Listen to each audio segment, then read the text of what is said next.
this section of the river does not freeze. Never. It's frozen once back in 1980, and I had cows then, and I was bringing them from the barn over to the river, like my grandfather did. He did that every day when when I lived beside him. He died when I was 17, so I knew him for my memory goes back to maybe when I was like 9, so probably 7 or 8 years before he died. It was the year that I graduated from high school in '63. He died, and I had a tear in my eye when I went to his funeral. He's the only one I ever had a tear for him, for some reason.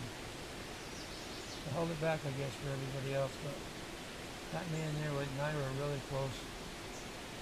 But he taught me a lot, and so I remember all those things. And my grandfather, had a spring across the road. He didn't have running water in the house. They had it one time. They had a pump in that pantry, but the pump, something happened to it, and they had a cistern underneath the woodshed that was built onto the house. And that woodshed, when we tore it down, had papers from the old Bristol press that were dated 1876. And it was 1976, and we were tearing it down, 100 years. So that's how they got their water. They had a spring. It was all kinds of springs, where you just dig a hole and you'd have spring water. And I remember going down from his house.